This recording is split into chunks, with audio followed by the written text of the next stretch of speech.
Ini adalah kasus Eno Cangkul, salah satu kasus yang paling mengerikan yang pernah terjadi di Indonesia dan bahkan sampai menjadi perbincangan hingga ke luar negeri. Dan dalam kasus ini seorang wanita menjadi korban tindakan yang sangat sadis. Orang-orang yang pertama kali menemukannya bahkan dibuat histeris karena kondisi di lokasi kejadian begitu mengerikan. Peristiwa ini bermula pada tanggal 13 Mei 2016 ketika seorang buruh pabrik bernama Eno tiba-tiba menghilang. Tiga rekan kerjanya berusaha menghubungi melalui telepon, namun tidak mendapatkan jawaban.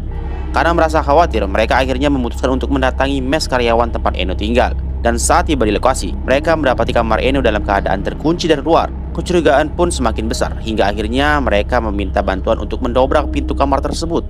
Begitu pintu berhasil dibuka, mereka langsung disuguhi pemandangan yang sangat mengerikan. Eno ditemukan sudah tidak bernyawa, terbujur kaku, dan tanpa mengenakan pakaian. Di bagian tubuhnya tertancap gagang cangkul yang masuk hampir seluruhnya ke dalam tubuhnya. Polisi pun bergerak cepat dan dalam waktu singkat berhasil menangkap tiga pelaku, yaitu Rahmat, Arifin, dan Imam. Dan dari hasil pemeriksaan terungkap kronologi kejadian yang sebenarnya, yaitu pada malam tanggal 12 Mei, Rahmat mendatangi kamar Eno dan mengajaknya berhubungan badan. Namun ajakan tersebut ditolak oleh Eno. Penolakan itu membuat Rahmat merasa kesal dan kemudian pergi.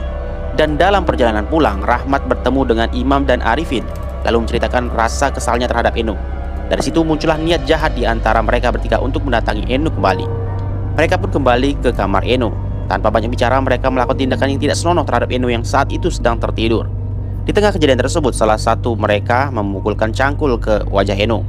Namun tindakan keji itu tidak berhenti sampai di situ saja. Setelah melakukan perbuatan tersebut, mereka menancapkan gagang cangkul ke tubuh Eno. Sebuah tindakan yang membuat kasus ini dikenal luas karena tingkat kekejamannya. Dan atas perbuatannya tersebut, Imam dan Arifin dijatuhi hukuman mati. Namun yang memicu kemarahan publik adalah Rahmat hanya dijatuhi hukuman 10 tahun penjara karena statusnya yang masih berada di bawah umur. Ingat ungkapan ahli hikmah yang mengatakan setiap kezaliman yang dilakukan akan kembali kepada pelakunya. Cepat atau lambat, di dunia ataupun di akhirat, tidak ada yang terlewatkan dari suatu balasan.